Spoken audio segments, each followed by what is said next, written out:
الحمد لله الحمد لله نحمده ونستعينه ونستغفره ونعوذ بالله من شرور أنفسنا ومن سيئات أعمالنا من يهده الله فلا مضل له ومن يضلل فلا هادي له ونشهد أن لا إله إلا الله وحده لا شريك له ونشهد أن سيدنا وحبيبنا ومولانا محمدا عبده ورسوله الذي أرسله بالحق بشيرا ونذيرا وداعيا إلى الله بإذنه وسراجا وقمرا منيرا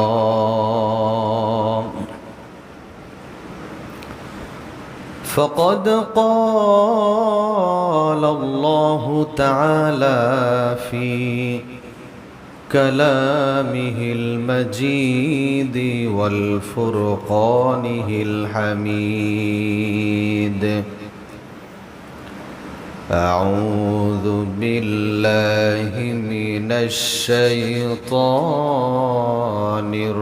الرجيم بسم الله الرحمن الرحيم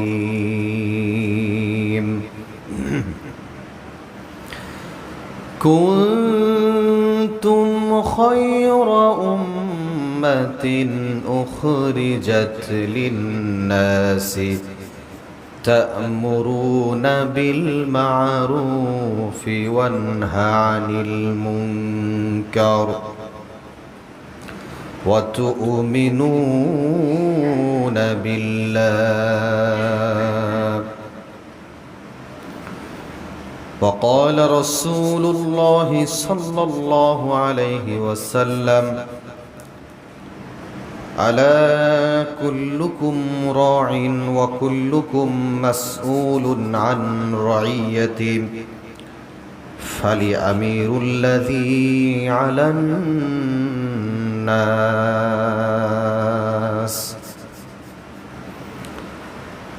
صدق الله العظيم وصدق رسوله النبي الكريم ونحن على ذلك لمن الشاهدين والشاكرين قالوا سبحانك لا علم لنا إلا ما علمتنا إنك أنت العليم الحكيم وقال تعالى في شان حبيبه ومحبوبه إن الله وملائكته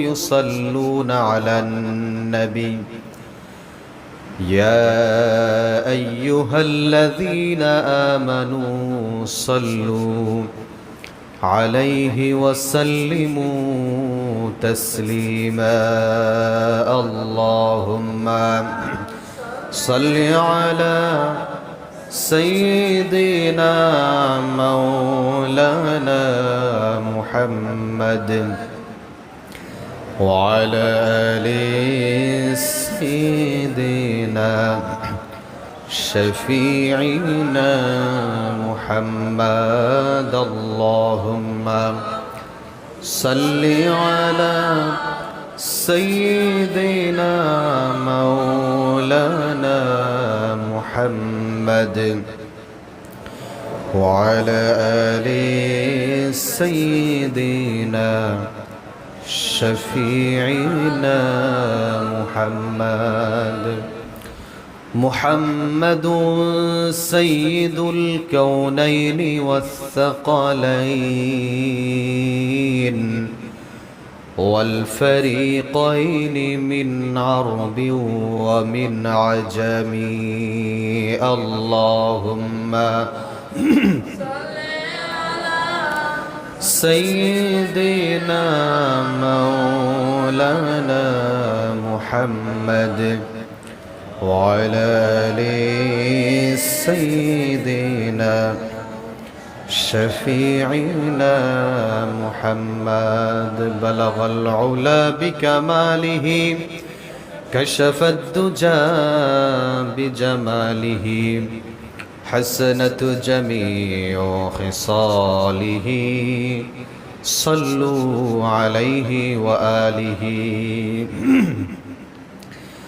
আলহামদুলিল্লাহ মুআজ্জাজ মুহতারাম মুসাল্লি নিজাম মহান আল্লাহ সুবহানাহু ওয়া তাআলার দরবারে লাখ কোটি শুকরিয়া আদায় করি যিনি আমাদেরকে অত্যন্ত ভালোবেসে মহব্বত করে পবিত্র সালাতুল জুমআতে জুমার সালাত আদায়ের উদ্দেশ্যে মসজিদে সকলের আগে ভাগে আসার বসার তৌফিক যোগ্যতা দান করলেন। এই জন্য সেই মহান মনিবের দরবারে তার এই শিখানো ভাষায় কালিমাতুশ শুকরিয়া আদায় করি, সকলেই পড়ি আলহামদুলিল্লাহ। দরুদ ও সালাম পেশ করি সর্বকালের সর্বযুগের সর্বশ্রেষ্ঠ মহামানব রহমাতুল লিল আলামিন সাইয়্যিদুল মুরসালিন খাতামুন নবিয়্যিন মুহাম্মদ আরবি বিশ্বনবী জনাবি মুহাম্মদুর রাসূলুল্লাহ সাল্লাল্লাহু আলাইহি ওয়াসাল্লাম। আরও একবার কৃতজ্ঞতা জ্ঞাপন করি যে আল্লাহ সুবহানাহু ওয়া তাআলা আমাদেরকে ইতিপূর্বে দ্বিতীয়বারের মতো নূতন করে একটি বিজয় দান করেছেন 5ই আগস্ট 2024 সাল। এই জন্য আল্লাহ সুবহানাহু ওয়া তাআলার কাছে আরও একবার কৃতজ্ঞতা জ্ঞাপন করি, সকলে পড়ি আলহামদুলিল্লাহ। আমরা শুরুতেই শ্রদ্ধা বলে স্মরণ করছি যারা আজকের এই বিজয়ের পিছনে যাদের অক্লান্ত পরিশ্রম ছিল, কষ্ট ছিল, ত্যাগ ছিল, রক্ত ছিল, এই সকল মানুষদের জন্য যারা দুনিয়া থেকে বিদায় নিয়ে চলে গেছে তাদের জন্য স্মরণ করছি। আল্লাহ সুবহানাহু ওয়া তাআলা তাদের সকলকে শহীদের উচ্চ মাকাম দান করুক, সকলে পড়েন আমিন। যারা পঙ্গুত্ব বরণ করেছেন, অসুস্থ আছেন, হাসপাতালের ভিতরে কাতরাচ্ছেন, অত্যন্ত কষ্টে আছেন, এই দেশের জন্য, দেশের মানুষের জন্য এই ত্যাগ উপেক্ষা করেছেন, আল্লাহ সুবহানাহু ওয়া তাআলা তাদের সকলকে পরিপূর্ণ সুস্থতা দান করুক, সকলে পড়ি আমিন। প্রাণপ্রিয় মুসাল্লিয়ান ইকরাম, আমরা নূতন একটি বিজয় পেয়েছি। আমাদের আগে যেই বাংলাদেশ ছিল আর এখনের বাংলাদেশ, আমরা মনে করি অনেক ব্যবধান। আগে আমাদের মুখ ছিল, মুখ থাকলেও আমরা সব কথা বলতে পারতাম না। আমাদের যোগ্যতা ছিল লেখনীর, সবাই চাইলেও সব কথা লিখতে পারতাম না। অনেকের অনেক পথে চলার মতো অ্যাবিলিটি থাকলেও সেখানে যাওয়ার মতো সেই সুযোগ ছিল না, প্রতিবন্ধকতা ছিল। তো আল্লাহ সুবহানাহু ওয়া তাআলা আমাদের সেরকম একটা পরিবেশ করে দিয়েছেন এবং সামনে আল্লাহ সুবহানাহু ওয়া তাআলা পুরোপুরি করে দিবেন এরকম একটা পরিবেশ, ইসলামিক রাষ্ট্র আমাদেরকে দান করবেন। আল্লাহ সুবহানাহু ওয়া তাআলার কাছে এই কামনা, এই প্রার্থনা আমাদেরকে সবসময় রাখতে হবে যে আমরা প্রাথমিকভাবে বিজয় পেয়েছি, কিন্তু এখনো কাঙ্ক্ষিত বিজয় আমরা এখনো পাইনি। আমরা যেন প্রকৃতপক্ষে একটা ইসলামিক রাষ্ট্র পাই যেখানে বলার ভিতরে স্বাধীনতা থাকবে, যেখানে লেখার ভিতরে স্বাধীনতা থাকবে, যেখানে মানুষ নিভৃতে শান্তিতে নিজের ঘরে ঘুমাতে পারবে। যেখানে কোনো বাধা প্রতিবন্ধকতা থাকবে না, যেখানে মানুষ আল্লাহ সুবহানাহু ওয়া তাআলার দাসত্ব করতে পারবে, সব কিছু নির্দ্বিধায় সে কাজ করতে পারবে অনায়াসে। আল্লাহ সুবহানাহু ওয়া তাআলার কাছে আমরা এই আরজি, এই আবেদন নামাজের মাধ্যমে সবসময় আল্লাহ সুবহানাহু ওয়া তাআলার কাছে করব, যেন রব্বে কারীম আমাদেরকে এরকম একটা রাষ্ট্র দান করেন। সকলে পড়েন আমিন। প্রাণপ্রিয় মুসাল্লিয়ান ইকরাম, আমরা কিছু ভুল করেছি প্রাথমিক পর্যায়ে। আমাদের যখনই বিজয় হয়েছে তখন আমরা কিছু ভুল করেছি, যেগুলো দেখলে মনে হয় যে আমরা দেশকে স্বাধীন করেছি লুটপাট করার জন্য। যখনই আমরা শুনতে পেলাম যে পদত্যাগ করেছে প্রধানমন্ত্রী, তখন বঙ্গভবনে ঢুকে যে যার মতো জেদার সে পারতেছে, কেউ খাট পালন নিয়ে যাচ্ছে, কেউ মাছ ধরে নিয়ে যাচ্ছে, কেউ জামা কাপড় নিয়ে যাচ্ছে, মানে কোনোটাই বাদ নাই। মনে হচ্ছে এত কষ্ট করে ত্যাগ তিক্ষা অতিক্রম করে আমরা এই বঙ্গভবনে ঢুকেছি মনে হয় এগুলো নেওয়ার জন্য। এগুলো আসলে সব মানুষ করে নাই, কিছু মানুষ করেছে।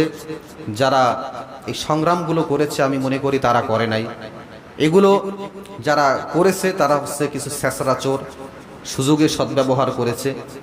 তো এইখানে আরো সামনে যে হবে এরকম ধরনের ঘটনা আরো সামনে হবে বা হচ্ছে, এখানে আমাদেরকে সজাগ দৃষ্টি রাখতে হবে। প্রত্যেকটা মুসল্লি, প্রত্যেকটা ব্যক্তির এখানে সজাগ দৃষ্টি রাখতে হবে যে আমার এলাকায় কোনো ঘরে যেন এরকম কোনো অকারেন্স না ঘটতে পারে। যদি মনে করেন যে এরকম সমস্যার সম্মুখীন আমরা হচ্ছি বা আশেপাশে দেখা যাচ্ছে, তাহলে আমাদের প্রত্যেকের জায়গা থেকে আমাদেরকে এগিয়ে আসতে হবে, যেন আমাদের দেশের আমাদের এরকম কোনো বদনাম না হয় যে স্বাধীন হয়েছে চোরের উৎপাত শুরু হয়ে গেছে। প্রত্যেকটা ঘর থেকে এক একজন করে প্রত্যেক দিন যাওয়া লাগে না। যে পরিমাণ ঘর আছে একটা এলাকার ভিতরে, সপ্তাহে একদিন হয়তো ভাগে পড়বে। 5টা মানুষ যদি থাকে সারা রাত, কোনো চোরের কোনো শয়তান বয়তান ভিতরে ঢুকতে পারবে না। পারবে না। এই জিনিসটা আমাদের করতে হবে। আজকে রাত্রেও নাকি ডাকাত আসছে, চোর আসছে, মসজিদের মাইকে থেকে এলান দিছে। খুব ভালো কাজ করছে যে মসজিদের মাইকের থেকে এলান দিছে। এরকম দিবে যেখান থেকে সমস্যা মনে হবে মসজিদের মাইক থেকে আওয়াজ আসবে যেখানে সমস্যা হচ্ছে। শুধু তাই নয়, এলাকা ভিত্তিক কিছু মানুষ আমরা দাঁড়িয়ে যাব। 1 নম্বর কাজ হলো এই লুটপাট, এই ধরনের কাজ থেকে বিরত রাখার জন্য আমাদের প্রাথমিকভাবে আমাদেরকে পদক্ষেপ গ্রহণ করতে হবে। 2 নম্বর কথা হলো যে সংখ্যাগরিষ্ঠদের যেই নিরাপত্তাহীনতার ভিতরে ভুগতেছে, যারা হিন্দু, খ্রিস্টান, বৌদ্ধ যাই বলেন, এদেরকে এখন নিরাপত্তাহীনতার ভিতরে ভুগতেছে। যেই কিনা একটা স্বাধীনতার ঘ্রাণ পাওয়া গেল, একটু কমাই দাও তো সাউন্ডটা, হালকা একটু কমাই। যেই স্বাধীনতার একটু ঘ্রাণ পাওয়া গেল, সেই কেমন যেন যত হিন্দু সম্প্রদায় আছে, যত ধরনের যা আছে, এই ধরনের মানুষগুলোর উপরে কেমন যেন আক্রমণাত্মক একটা ভাব, তাদের মন্দির পুরাই দেওয়া, তাদের বাড়ি ঘরের ভিতরে আগুন ধরিয়ে দেওয়া। এটা কিন্তু অল্টারনেটিভ ভাবে আমাদের উপর এসে পড়তেছে যে বাংলাদেশের মানুষরা এরা ভালো না, এরা মুসলমানরা হিন্দুদের ভালো চায় না, এই মুসলমানদের ভিতর সম্প্রীতি ভালোবাসা মুসলমানদের ভিতরে নাই। এটা কিন্তু ধারণা করে নিচ্ছে বিভিন্ন দেশ, তারা এটাই চিন্তা করতেছে। আর আমরা কি করতেছি? তো এইখানেও আমাদের পদক্ষেপ গ্রহণ করতে হবে। আমি হাদিস শোনাবো একটু পরে, যে কোনো হিন্দুর বাড়ি, কোনো মন্দিরে আমরা কিছু করব না, আগুন দেব না, বাড়ি পোড়াবো না, কিচ্ছু না। আল্লাহর নবী সাল্লাল্লাহু আলাইহি ওয়াসাল্লাম বিজয়ের পরে আমরা যা করতেছি তিনি এরকম করেছিলেন, নবী আলাইহিস সালাতু ওয়াসসালাম কিন্তু এরকম করেন নাই। আপনি পোড়াতে পারতেন, ধ্বংস করতে পারতেন যদি কিনা আপনার মসজিদের ভিতরে মূর্তিগুলা বানিয়ে সাজিয়ে রাখতো। আপনি যে তখন এই মসজিদের ভিতরে মূর্তিগুলো আপনি ভাঙতে পারতেন, যেটা নবী আলাইহিস সালাতু ওয়াসসালাম করেছিলেন। কাবা ঘরের ভিতরে ঢুকে ওয়াকুল জা আল হক ওয়া যাহাকাল বাতিল ইন্নাল বাতিলা কানা যাহুকা, নবী আলাইহিস সালাতু ওয়াসসালাম যখন বিজয় অর্জন করলেন তখন প্রথমে যে কাবা ঘরের ভিতরে ঢুকলেন, কারণ ওটা আল্লাহর ঘর, ওটা কাবা ঘর, ওখানে মূর্তি রাখতে পারবে না। এখন হিন্দুরা রাখছে তাদের একটা উপাসনা করার জন্য একটা জায়গায় ছোট্ট করে বানায় রাখছে বা বাড়ির ভিতরে রাখছে। এখন এইখানে যদি আপনি আক্রমণ করেন, আক্রমণ করে তো আপনি তাদেরকে ইসলামের পথে আনতে পারবেন না। সম্ভব মানুষদেরকে ভালোবাসা দিয়ে এরপর আস্তে আস্তে বুঝে আপনি ইসলামের পথে আনতে পারবেন। তো এই কাজগুলো যারা করতেছে এখানেও আমাদেরকে পদক্ষেপ গ্রহণ করতে হবে। ইতিপূর্বে অনেক জায়গায় দেখা গেছে যে ওলামা একরামগণ, মাদ্রাসার বড় বড় মাদ্রাসার ছাত্ররা তারা পাহারা দিচ্ছে মন্দিরগুলো এবং বাড়িঘর পাহারা দিচ্ছে, তারা খুব ভালো কাজ করতেছে। তো আমাদের সামনেও যদি এমনটা পরে আশেপাশে কোথাও হয়, প্রত্যেকটা জুমার মসজিদ থেকে যদি এরকম বয়ান উঠে আসে, তো আমরা সকলে যদি সজাগ দৃষ্টি রাখি, তাহলে নাস্তিকরা, যেই সকল মানুষরা এগুলা ধ্বংস করে মুসলমানদের ঘাড়ের উপর দোষ চাপিয়ে দেওয়ার চেষ্টা করতেছে, তারা এই সুযোগটা পাবে না। এই জন্য আমাদেরকে এই সংখ্যালঘু যারা হিন্দু সম্প্রদায় আছে তাদের নিরাপত্তার ব্যবস্থা আমাদেরই করতে হবে। প্রাণপ্রিয় মুসল্লিয়ান ইকরাম, এরপরে সরকারি স্থাপন যেগুলো আছে, বড় বড় বিল্ডিং যেগুলো আছে, এইগুলো অনেক মানুষ, এর ভিতরে ভালো মানুষও আছে, খারাপ মানুষও আছে, আবার অনেক মানুষ আছে আবেগে আপ্লুত হয়ে যে পেয়েছি ক্ষমতা, তোদের দেখাই দেবো সব।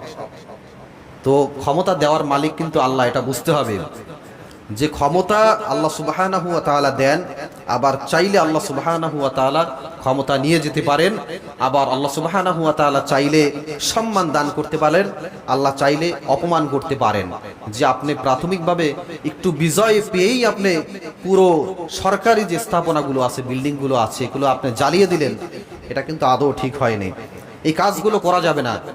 এগুলো সব সরকারি সম্পদ, একজন চলে গেছে, এইখানে আরো একজন ব্যক্তি আসবে, সেই ব্যক্তি ইসলামিক রাষ্ট্র কায়েম করে কিনা, এই জন্য আমাদেরকে চেষ্টা করতে হবে প্রত্যেকটা মুসলমান যে সরকার ইসলামিক রাষ্ট্র যাতে কায়েম হয়, এই জন্য আমরা কি কি পদক্ষেপ গ্রহণ করতে পারি। আমরা যেভাবে ভোট দিয়ে নির্বাচন করব, ইসলামিক দেশ যেন প্রতিষ্ঠিত হতে পারে, আপনি এগুলো করেন। আপনি বিজয়ের সাথে সাথে সমানে বিল্ডিংগুলা ভেঙে দিলেন, এগুলো তো দেশের সম্পদ। প্রাণপ্রিয় মুসল্লিয়ান ইকরাম, এই কাজগুলো যারা করবে আমাদেরকে রুখে দাঁড়াতে হবে। এইগুলো সব মানুষ করে না, সন্ত্রাসবাদী যারা এই সব মানুষ করে মুসলমানদেরকে দোষ চাপিয়ে দিতে চায়। নবী আলাইহিস সালাতু ওয়াস সালাম বিজয়ের সাথে সাথে তিনি কি জিনিসটা পেয়েছিলেন? ইদা জা নাসরুল্লাহি ওয়াল ফাত, যখন আল্লাহর সাহায্য এবং বিজয় আসবে, ওয়ারাইতান নাস ইয়াদখুলুনা ফি দীনিল্লাহি আফওয়াজা, হে নবী আপনি দেখবেন মানুষরা দলে দলে ইসলামে প্রবেশ করতেছে। তো আমাদের প্রাথমিকভাবে বিজয়ের পরে আমরা দেখতেছি ইসলামে প্রবেশ করা তো দূরের কথা, তারা দলে দলে সন্ত্রাসের পথে যাচ্ছে। এর কারণ আমরা ভালো না, এই কারণেই সমস্যাগুলো হচ্ছে। নবী আলাইহিস সালাতু ওয়াস সালাম যখন বিজয় অর্জন করলেন, বীরের বেশে যখন মক্কায় ফিরে আসলেন, তখন মক্কার কাফেরেরা ভয়ে আতঙ্ক, তারা নবীজি আমাদের কি না কি করে, তাকে তো সারা বছর জ্বালিয়েছি, কত বছর তাকে নির্যাতন করেছি, নিপীড়ন করেছি, তার হাতে আজকে রাষ্ট্রীয় ক্ষমতা, তিনি আমাদের সাথে কেমন ব্যবহার করবেন। তারা ভয়ে আতঙ্কিত, তারা অনেকে পালাতক। নবী আলাইহিস সালাতু ওয়াস সালাম তাদের কাছে এসে জিজ্ঞেস করলেন, যারা বড় বড় লিডার ছিল, যে তোমরা আমার কাছ থেকে কেমন আশা করো? আমি তো এখন ক্ষমতা পেয়েছি, আমার কাছ থেকে তোমরা কেমন বিহেভিয়ার, কেমন আচার ব্যবহার তোমরা আশা করো আমার কাছ থেকে? তো এই সকল নেতারা ছিল, তারা সকলে বলেছিল যে আমরা আপনার কাছ থেকে ভাই, ভাতিজা, আত্মীয়, এইরকমটা আমরা আশা করি, আপনার কাছ থেকে আমরা অন্য কোনো কিছু আশা করি না, আক্রমণাত্মক কোনো কিছু আমরা আশা করি না। আল্লাহর নবী সাল্লাল্লাহু আলাইহি ওয়াসাল্লাম পবিত্র কোরআনুল কারীমের ভিতরে এসেছে, নবী আলাইহিস সালাতু ওয়াস সালাম কি বলেছিলেন? তখন নবী আলাইহিস সালাতু ওয়াস সালাম বলেছিলেন, আমি তোমাদের সাথে আজকে ওই দিনটার মতো আচরণ করব যেমনটা আচরণ করেছিল আমার ভাই হযরত ইউসুফ আলাইহিস সালাতু ওয়াস সালাম। হযরতে ইউসুফ আলাইহিস সালাতু ওয়াস সালাম তার ভাইদেরকে যেভাবে ক্ষমা করে দিয়েছিল, আজকে আমি মুহাম্মদ সাল্লাল্লাহু আলাইহি ওয়াসাল্লাম তোমাদেরকে ঘোষণা দিলাম, আজকেও ঠিক আমি তোমাদেরকে ক্ষমা করে দিলাম। সুবহানাল্লাহ। আর আমরা একটু ক্ষমতা পাইতে না পাইতে মানুষের ঘর বাড়ি সমানে যে ভাঙা শুরু করে দিলাম। আসলে ইসলাম এটা সাপোর্ট করে না, কখনোই সাপোর্ট করে না। এতে আপনি আমাকে গালমন্দ করেন, ইমাম সাহেব ভালো না, যাই বলেন, যেটা ইসলাম বলে, যেটা সঠিক বলে সেটা বলতে হবে। এই কাজটা করা কখনোই সঠিক না। যেই লোকেরা আপনাকে অত্যাচার করেছে সেই লোকের বিচার রাষ্ট্র করবে, আপনি তাদেরকে ধরিয়ে দেন, তাদেরকে তুলে দেন যে আমরা নির্যাতিত হয়েছি, দীর্ঘ 15 থেকে 16টি বছর 17টি বছর তারা আমাকে নির্যাতন করেছে, নিপীড়ন করেছে, তাদেরকে আপনি ধরিয়ে দেন, রাষ্ট্র এটা বিচার করবে তাদেরকে। কিন্তু আমরা এটা করতে পারি না। প্রাণপ্রিয় মুসাল্লিয়ান ইকরাম, নবী আলাইহিস সালাতু ওয়াস সালাম বলেছেন, লা তাসরিবা আলাইকুমুল ইয়াউম ইযহাবু ওয়া আনতুমুত তুবাকা, যে আজকে তোমাদের সাথে আমার কোনো শত্রুতা নাই, তোমাদের সাথে আমার কোনো বিদ্বেষ নাই, আজকে সব কিছু আমি ভুলে গেলাম। শুধু তাই নয়, নবী আলাইহিস সালাতু ওয়াস সালাম গড়ে হারে যে পরিমাণ মানুষদেরকে ক্ষমা করে দিয়েছেন, এই ক্ষমার দৃষ্টান্ত দেখে বড় বড় মানুষরা লক্ষ লক্ষ হাজার হাজার মানুষ তারা এইটা দেখেছিল। দেখে অনেক মানুষ এখানে এসেছিল যারা মুসলমান নয়, তারা এসে নবী আলাইহিস সালাতু ওয়াস সালামের এই মনের এতটা ভালোবাসা বিজয় অর্জন করার পরে সকলকে ক্ষমা করে দিলেন। এই যে ত্যাগ ভালোবাসা, এটা দেখে অনেক মানুষ জায়গায় তখন মুসলমান হয়ে গিয়েছিলেন। সুবহানাল্লাহ। এর জন্য আমাদেরকে এমনটা করা দরকার। তবে সংখ্যা লঘু অল্প কিছু মানুষদেরকে, যাদেরকে আল্লাহ ক্ষমা করবেন না, এরকম যারা তাদের অল্প সংখ্যক মানুষদেরকে শাস্তির আওতায় এনেছিলেন। তো আমাদের সমাজেও আমরা তাই দেখি, যারা আমাদেরকে অত্যাচার করেছে, নিপীড়ন করেছেন, তাদেরকে শাস্তির আওতায় অবশ্যই আমরা নিয়ে আসব। সেটা কে নিয়ে আসবে? যে রাষ্ট্র পরিচালনা করবে সে নিয়ে আসবে। আমরা দেখেছি 2013 সালে 5ই মে হেফাজত ইসলামের অসংখ্য মানুষকে রাতের অন্ধকারে হত্যা করা হয়েছে। এগুলো কি মানুষ ভুলে গেছে? ইতিহাস থেকে কি মুছে গেছে? এগুলো মুছে যায় নাই। মানুষ যারা এই কাজে জড়িত ছিল তাদেরকে অবশ্যই শাস্তির আওতায় তাদেরকে আনা হবে। এরপর 5ই আগস্ট পর্যন্ত যতগুলো ছাত্র ভাইয়েরা যাদেরকে মারা হয়েছে, হত্যা করা হয়েছে, এর সাথে যারা জড়িত ছিল সকলকে শাস্তির আওতায় আনা হবে। এগুলা কি করবে? আপনি আমি আইন হাতে তুলে নেব? এটা আদৌ ঠিক নয়। এটা রাষ্ট্র করবে, যারা শাসন ক্ষমতার ভিতরে থাকবে তারা এটা পরিচালনা করবে। প্রাণপ্রিয় মুসাল্লিয়ান ইকরাম, আইন হাতে তুলে নেওয়া যাবে না। নবী আলাইহিস সালাতু ওয়াস সালাম সংখ্যালঘু অল্প কিছু মানুষদেরকে শাস্তির আওতায় এনেছিলেন, সেটাও রাষ্ট্রীয়ভাবে। সে নিজে কখনো কারো বাড়িঘর পুড়িয়ে দেয় নাই, কারো শাস্তি নিজে করে নাই, রাষ্ট্রীয়ভাবে এটা করা হয়েছিল। নবী আলাইহিস সালাতু ওয়াস সালাম কিভাবে ভালোবাসা স্থাপন করেছিলেন বিজয় অর্জন করার পরে? আল্লাহর নবী সাল্লাল্লাহু আলাইহি ওয়াসাল্লামের আপন চাচা হযরতে আমির হামজা রাদিয়াল্লাহু তাআলা, এই আমির হামজাকে একজন কাফের, যে কিনা পরবর্তীতে মুসলমান হয়েছিল, ওয়াহশী, তিনি হযরতে আমির হামজা রাদিয়াল্লাহু তাআলা আনহুকে উহুদের ময়দানে বল্লম দিয়ে তাকে হত্যা করেছিল। কিভাবে হত্যা করেছিল? বল্লম দিয়ে বুকের ভিতরে এভাবে ঢুকিয়ে দিয়েছিল, এক পাশ থেকে ঢুকিয়ে দিয়ে আর এক পাশে বের করে দিয়েছিল, রক্ত ফিনকে দিয়ে বুক থেকে বের হয়ে গিয়েছিল। হযরতে আমির হামজা শহীদ হয়ে গিয়েছিল। শুধু তাই নয়, এই ওয়াহশী হযরতে আমির হামজার বুকটা বের করে, ভেদ করে, কলিজাটা বের করে চর্বণ করেছিল। আল্লাহর নবী সাল্লাল্লাহু আলাইহি ওয়াসাল্লামের কাছে এসে পালিয়ে এসে নবী আলাইহিস সালাতু ওয়াসসালামের কাছে ধরা দিলেন, ইয়া রাসূলুল্লাহ, সাহাবীরা পেলে আমাকে হয়তো শাস্তির আওতায় নিয়ে আসবে, আমি পালিয়ে আপনার কাছে চলে এসেছি। আল্লাহর নবী সাল্লাল্লাহু আলাইহি ওয়াসাল্লাম জিজ্ঞেস করলেন, ওয়াহশী, তুমি কি চাও? ওয়াহশী জবাবে বলে, ইন্নী উরিদু আন উসলিমা ইয়া রাসূলুল্লাহ, আমি ইসলাম ধর্ম গ্রহণ করতে চাই ইয়া রাসূলুল্লাহ, কিন্তু আমি এমন গুনাহ করেছি, এমন অন্যায় করেছি, আমি জানি না আমার গুনাহ মাফ হবে কিনা। আল্লাহর নবী সাল্লাল্লাহু আলাইহি ওয়াসাল্লাম বললেন, ওয়াহশী, তুমি আমার চাচা যান হযরতে আমির হামজাকে হত্যা করেছো। শুধু হত্যা করেই ক্ষান্ত হও নাই, তার বক্ষ দুই ভেদ করে, তার বক্ষটা থেকে তার কলিজা বের করে তুমি চর্বণ করেছো।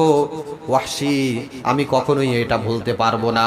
তুমি যেহেতু ইসলাম ধর্ম গ্রহণ করতে চাও, আমি তোমাকে সুসংবাদ দেই, তুমি যদি ইসলাম ধর্ম গ্রহণ করো, আল্লাহ সুবহানাহু ওয়া তাআলা তোমার জীবনের সব গুনাহগুলো মাফ করে দিবে। সুবহানাল্লাহ। নজিরবিহীন দৃষ্টান্ত যে নবী আলাইহিস সালাতু ওয়াস সালাম ক্ষমা করে দিলেন। শুধু ক্ষমাই করলেন না, তুমি যদি ইসলাম ধর্ম গ্রহণ করো আর সঠিকভাবে দ্বীনের উপরে প্রতিষ্ঠিত থাকো, আল্লাহ সুবহানাহু ওয়া তাআলা তোমার এই হত্যাযজ্ঞ, খুন, ধর্ষণ, হত্যা, তুমি যা অন্যায় করেছো, আল্লাহ সুবহানাহু ওয়া তাআলা সবকিছু মাফ করে দিবেন। সুবহানাল্লাহ। আল্লাহর নবী সাল্লাল্লাহু আলাইহি ওয়াসাল্লাম বললেন, ওয়াহশী, আল্লাহ সুবহানাহু ওয়া তাআলা তোমাকে মাফ করে দিবেন তুমি ইসলাম ধর্ম গ্রহণ করলে। তবে একটা কথা মনে রাখো, যেহেতু তুমি আমার প্রিয় চাচা জানকে এভাবে হত্যা করেছো, ওয়াহশী, তোমার কাছে একটা আবদার, তুমি কখনোই আমার সামনে কখনোই আসবে না। যদি তুমি আমার সামনে আসো, তাহলে তোমাকে দেখা মাত্র আমার চাচার কথা মনে পড়ে যাবে, আমার খারাপ লাগবে। তোমার কাছে রিকোয়েস্ট, তুমি কখনোই আমার সামনে পড়বে না। আল্লাহর নবী সাল্লাল্লাহু আলাইহি ওয়াসাল্লাম এই ওয়াহশী এত বড় হত্যাযজ্ঞ, এত বড় খারাপ কাজ করার পরেও তাকে ক্ষমা করে দিয়েছিলেন। কেন ক্ষমা করে দিয়েছিলেন? কারণ সে নিজে এসে স্যালেন্ডার করেছে, ইয়া রাসূলুল্লাহ, আমি তো পাপিষ্ঠ, আমি তো নরধম গুনাহগার, আমি তো অনেক গুনাহ করে ফেলেছি, ইয়া রাসূলুল্লাহ, আমাকে যদি লোকজন পায় আমাকে তো মেরে ফেলবে। আমি চাই, আমি যা করেছি জীবনে আর করতে চাই না, আমি ইসলাম ধর্ম গ্রহণ করতে চাই, ইয়া রাসূলুল্লাহ, আপনি আমাকে মাফ করে দিন। এই জন্য নবী আলাইহিস সালাতু ওয়াস সালাম তাকে সুসংবাদ দিয়ে দিলেন। প্রাণপ্রিয় মুসাল্লিয়ান ইকরাম, এই জন্য আমরা আইন হাতে না তুলে নেই, আমাদের এই বিজয়টা ধরে রাখতে হবে। বিজয় অর্জন করা যতটা না সহজ, বলা হয় যেটা রক্ষা করা তার চেয়ে বেশি কঠিন। এই জন্য আমাদেরকে এই বিজয়টা ধরে রাখতে হবে। কোন নাস্তিক, মুনাফিক, মুরতাদ যেন এখানে সুযোগ না নিতে পারে। আমরা সকলের সাথে সেই ভ্রাতৃত্ববোধ, সেই ভালোবাসা স্থাপন করে এরপরে চলব। প্রাণপ্রিয় মুসাল্লিয়ান ইকরাম, আমরা যে আলোচনাটা শুরু করতে চাই, ইসলামের পথে আহ্বান, দাওয়াতের কাজ। যুগে যুগে আল্লাহ সুবহানাহু ওয়া তাআলা যত নবী রাসূলগণদেরকে পাঠিয়েছেন, দুনিয়ার জমিনে যত নবী রাসূলরা এসেছেন, প্রত্যেকেই ইসলামের প্রতি মানুষদেরকে আহ্বান করেছেন, সকলেই দাওয়াতি কাজ করেছেন। এটা আল্লাহ সুবহানাহু ওয়া তাআলার পক্ষ থেকে ফরজ বিধান ছিল তাদের উপরে, যে আপনি অবশ্যই মানুষদেরকে দাওয়াত কাজ করবেন। যে ব্যক্তি নামাজ পড়ে না তাদেরকে নামাজের দাওয়াত দিবেন। যে ব্যক্তি খারাপ কাজ করে, খারাপ কাজ থেকে ভালোর পথে কিভাবে আনা যায়, সেই পথে আপ্রাণ আপনাকে চেষ্টা করতে হবে। প্রত্যেকটা নবীদেরকে আল্লাহ সুবহানাহু ওয়া তাআলা ধৈর্যের একটা পরীক্ষা দিয়েছেন। এই জন্য বলা হয় যে প্রত্যেকটা নবী রাসূলগণ ছাগল চড়িয়েছেন। কি চড়িয়েছেন? ছাগল চড়িয়েছেন। কারণ কি? ছাগল চড়ানো একটা ধৈর্যের কাজ। দুই একটা ছাগল না, আবার মনে করেন ছাগলের একটা পাল আছে, এই পালটাকে আপনার যদি নিয়ন্ত্রণ করতে হয়, এটা কিন্তু খুব সহজ কাজ না। একটা এদিক দৌড় দেবে, একটা ওদিক দৌড় দেবে, এটাকে নিয়ন্ত্রণ করা একটা কঠিন কাজ। আল্লাহ সুবহানাহু ওয়া তাআলা এই জন্য প্রত্যেকটা নবীদেরকে এই ছাগলের প্র্যাকটিস করিয়েছেন। প্রত্যেকটা নবী রাসূল ছাগল চড়িয়েছেন, যাতে করে উম্মতদেরকে খুব সহজে লাইনে আনতে পারেন। আমরা দেখবেন যে মানুষদেরকে একটু দাওয়াত দিতে পারি না, আমাদের মেজাজ গরম হয়ে যায়। একটা যদি মানুষদের একটু আহ্বান করতে যায়, দাওয়াতি কাজ করতে যায়, পাশ থেকে একজন যদি একটা সাইড টক করে, একটা বেশি কথা বলে, তাহলে দেখা যাচ্ছে যে মেজাজ খারাপ হয়ে যায়। নবীরা রাসূলরা কিভাবে দাওয়াতি কাজ করেছেন? খুবই আন্তরিকতার সাথে, খুবই ভালোবাসার সাথে মানুষদেরকে ইসলামের পথে আহ্বান করেছেন, ডেকেছেন। যুগে যুগে অসংখ্য নবী রাসূল এভাবে দাওয়াতি কাজ করেছেন। কিন্তু এখন কিন্তু নবী রাসূল নাই, এখন আসি আপনি আমি। এখন কি দাওয়াতি কাজ কারা করবে? সকল মানুষ করবে, ওলামা একরাম তো করবেনই, আপনি আমি সকলে মিলেই দাওয়াতি কাজ করতে হবে। আল্লাহ সুবহানাহু ওয়া তাআলা পবিত্র কোরআনুল কারীমে বলেন, কুনতুম খায়রা উম্মাতিন উখরিজাত লিন-নাস তা'মুরুনা বিল মা'রুফি ওয়ানহা আনিল মুনকার। তোমরাই হলো উত্তম জাতি, তোমাদেরকে মানুষদের কল্যাণের জন্যই তোমাদেরকে সৃষ্টি করা হয়েছে। এখানে কিন্তু বলে নাই যে তোমরা যারা আলেম ওলামা তারাই উত্তম জাতি, তোমাদেরকে মানুষের কল্যাণে সৃষ্টি করা হয়েছে, বলছে নাকি? সকল মানুষদেরকে লক্ষ্য করে বলা হয়েছে কুনতুম খায়রা উম্মাহ। উম্মাহ মানে টোটাল জাতি। নবী আলাইহিস সালাতু ওয়াস সালামের যত উম্মত আছে সকল উম্মতদেরকে লক্ষ্য করে বললেন, তোমরাই হলে শ্রেষ্ঠ জাতি, মানুষের কল্যাণের জন্য তোমাদেরকে সৃষ্টি করা হয়েছে। আমরা শ্রেষ্ঠ জাতি কিভাবে হলাম? আমাদের কি অনেক শক্তি? এই কারণে আমরা শ্রেষ্ঠ জাতি হয়েছি। আমাদের দৃষ্টি শক্তি অনেক বেশি, আমাদের ক্ষমতা, আমাদের শ্রবণ শক্তি অনেক বেশি, এই কারণে আমাদেরকে শ্রেষ্ঠত্ব দান করে নাই। আমরা অত্যন্ত একটা দুর্বল প্রাণী। একটা হাতির কাছে গেলে আমাদেরকে খুঁজে পাওয়া যায় না, এক পাড়া দিলে জায়গায় শেষ। হাতির পাড়ায় মারা গেছে অনেক মানুষ। আমাদের শ্রবণ শক্তি একটা বাঘের শ্রবণ শক্তির এক কানা করিও না। একটা বাঘের শ্রবণ শক্তি বলা হয় 10 কিলোমিটারের চেয়েও বেশি, যে এক জায়গায় বসে যদি থাকে আর 10 কিলোমিটার দূর থেকে তারা বুঝতে পারে ওই পাশে কি হচ্ছে, তার সাউন্ডটা তার কানের ভিতরে চলে আসে। আমাদের দৃষ্টিশক্তি কত দূর? অনেক প্রাণী আছে যাদের দৃষ্টিশক্তি অসংখ্য কিলোমিটার দূর পর্যন্ত, যাদের দৃষ্টিশক্তি পর্যন্ত যায়। আমরা শক্তিশালী না, আমাদের পাওয়ার নাই, কিচ্ছু নাই, তারপর কেন আমরা উম্মাতের ভিতরে শ্রেষ্ঠ জাতি? কুনতুম খায়রা উম্মাতিন উখরিজাত লিন-নাস। এর একটা কারণ হলো যে আমরা মানুষের কল্যাণের জন্য আল্লাহ সুবহানাহু ওয়া তাআলা আমাদেরকে সৃষ্টি করেছেন। সুবহানাল্লাহ। আমরা মানুষদেরকে ইসলামের পথে আহ্বান করব, মানুষদেরকে দ্বীনের পথে আহ্বান করব, এই জন্যই আমরা শ্রেষ্ঠ জাতি। আল্লাহ সুবহানাহু ওয়া তাআলা আমাদেরকে শ্রেষ্ঠত্ব বলে ঘোষণা দিয়েছেন। আল্লাহর নবী সাল্লাল্লাহু আলাইহি ওয়াসাল্লাম বলেন, কিয়ামতের ময়দানে অন্যান্য উম্মতেরা যখন জান্নাতে যাবে আর আমার উম্মতেরা যখন জান্নাতে যাবে, অন্যান্য উম্মতের সংখ্যা হবে অত্যন্ত কম, আর নবী মুহাম্মদ সাল্লাল্লাহু আলাইহি ওয়াসাল্লামের উম্মতের সংখ্যা হবে প্রায় 80% এর বেশি। সুবহানাল্লাহ। উম্মতে মুহাম্মাদি নবী আলাইহিস সালাতু ওয়াস সালামের উম্মত, আমরাই হলাম শ্রেষ্ঠ জাতি। আমাদের সংখ্যা পরিমাণে বেশি হবে, এই জন্য আমাদেরকে শ্রেষ্ঠত্ব বলে ঘোষণা দিয়ে হয়েছে মানুষদের কল্যাণের জন্য। মানুষদেরকে দাওয়াতি কাজ করব, আমরা মানুষদেরকে আহ্বান করব সত্যের পথে, আমরা তাদেরকে বের করে নিয়ে আসব অন্ধকার জায়গা থেকে, সত্যের পথে আমরা তাদেরকে বের করে নিয়ে আসব। প্রাণপ্রিয় মুসল্লিয়ান ইকরাম, আমরা চাইলেও একজন মানুষকে হেদায়েত দিতে পারবো না, পারবো? কিন্তু আল্লাহ সুবহানাহু ওয়া তাআলা আমাদেরকে শ্রেষ্ঠত্ব বলেছেন যদি কিনা আমরা দাওয়াত দিই মানুষদেরকে। আমরা যদি না দিই, এই শ্রেষ্ঠত্বের কাতারের ভিতরে কিন্তু আপনি আমি পড়বো না। আপনি আমি শ্রেষ্ঠত্বের কাতারের ভিতরে তখনই পড়বো যখন আপনার পাশের ভাই নামাজ পড়ে না, তাকে আপনি দাওয়াত দিয়ে আপনিও তাকে মসজিদের ভিতরে নিয়ে আসলেন। সে আসুক না আসুক, আপনি তাকে যে দাওয়াত দিয়েছেন, আপনি উম্মা, আপনি খায়রা উম্মা, আপনি শ্রেষ্ঠ জাতির ভিতরে অন্তর্ভুক্ত হয়ে গেছেন। সুবহানাল্লাহ। এই জন্য শ্রেষ্ঠ জাতি হতে হলে তাকে অবশ্যই অবশ্যই দাওয়াতি কাজ করতে হবে। আপনি যেখানে আছেন সেখানে বসে দাওয়াতি কাজ করবেন। প্রাণপ্রিয় মুসল্লিয়ান ইকরাম, দাওয়াতি কাজের কয়েকটা ধারা আছে, কয়েকটা বর্ণনা আছে। সামনের সপ্তাহে ইনশাআল্লাহ আমরা ইসলামের পথে মানুষদেরকে দাওয়াতি কাজ কিভাবে করা যায়, ইসলামের পথে আহ্বান করা যায়, এর কয়টা স্তর আছে, কিভাবে কয়েকটা স্তর থেকে কিভাবে মানুষদেরকে ইসলামের পথে আহ্বান করা যায়। আর আমরা যদি ইসলামের পথে দাওয়াতি কাজ না করি, মানুষদেরকে আহ্বান না করি, আল্লাহ সুবহানাহু ওয়া তাআলার পক্ষ থেকে আমাদের জন্য কেমন ব্যবস্থা, উপহার না তিরস্কার আমাদের জন্য কি রয়েছে, তাও আমি আপনাদেরকে ইনশাআল্লাহ সামনের সপ্তাহে আমরা শোনাবো। আল্লাহ সুবহানাহু ওয়া তাআলা আমাদের সকলকে সে তৌফিক দান করুন।